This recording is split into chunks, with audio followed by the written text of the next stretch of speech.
Hi అండి. ఇదిగో ఈరోజు రొయ్యలు పచ్చడి చేస్తున్నా. ముందుగా రొయ్యలు మంచిగా కడిగేసి దీంట్లో పసుపు ఉప్పు వేసి వాటర్ లేకన్నా ఆయిల్ ఏమి వేయకుండా ఉడకబెట్టేసానండి. వాటర్ ఇంకే వరకు ఇదిగో ఈ మాదిరిగా ఇలాగ అయ్యింది. ఇప్పుడు అవి డీప్ ఫ్రై చేసుకోవాలి. ఆయిల్ వేసుకోవాలండి. మళ్ళీ ఆయిల్ వేస్తున్నా. అవి కిలో రొయ్యలు అండి. ఇది 1/2 కిలోకి ఎక్కువ ఉంటుంది ఆయిల్. ఇందులో ఈ ఆయిల్ వేస్తున్నా. ఇదిగండి ఆయిల్ వేడెక్కాక అవి వేపుకున్నంత వరకు మసాలా రెడీ చేసుకోవాలి. ఇది హాఫ్ స్పూన్ ఉంటుందండి మెంతులు, స్పూన్ కుక్కర్ తక్కువ ఉంటాయి. ఆవాలు 2 స్పూన్లు అండి. వేపుకోవాలి.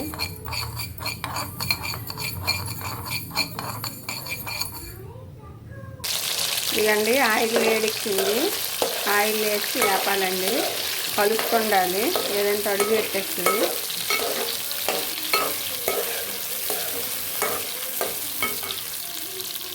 ఇదండి ధనియాలు ఈ స్పూన్తో ఒక 3 స్పూన్లు వేసానండి.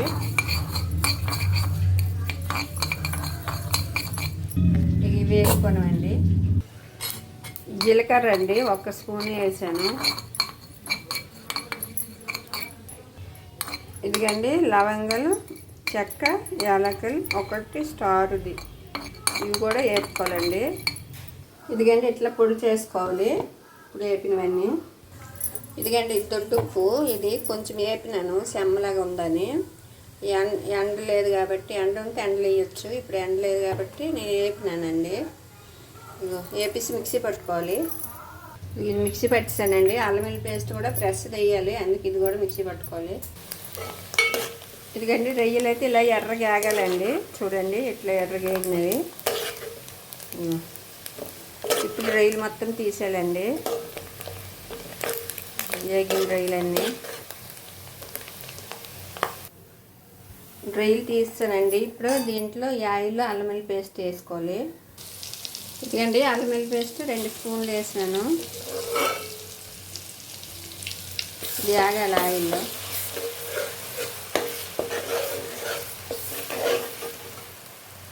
అల్లం వెల్లుల్లి పేస్ట్ వేపుతుందండి, కలుపుతుండాలి. ఇగో ఈ కలుపుతుండాలి, లేదంటే అడుగెట్టేస్తుంది. ఇగో కలుపుతూ ఉండాలండి వేగిన వారికి.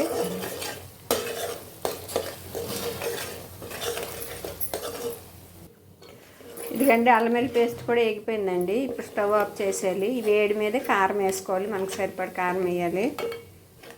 ఇదిగండి ఆయిల్ వేడి మీద ఉన్నప్పుడే సరిపడ కారం వేసుకోవాలి. స్టవ్ ఆఫ్ చేస్తానండి.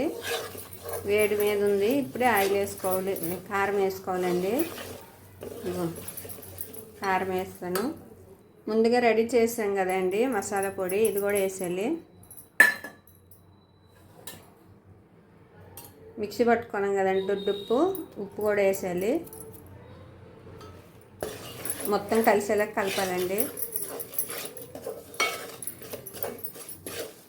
ఇదండి ఇప్పుడు రొయ్యలు కూడా వేసేయాలి.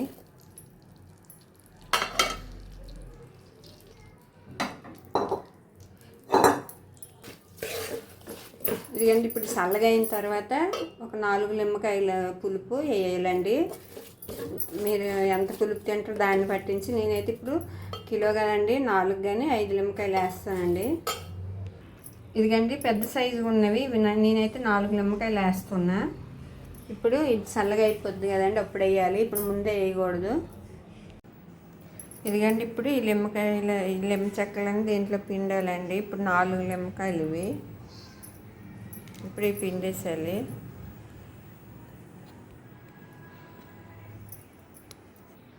ఏంటి నిమ్మరసం పిండిస్తాను. ఇప్పుడు మొత్తం కలిసేలా కలిపేయాలండి.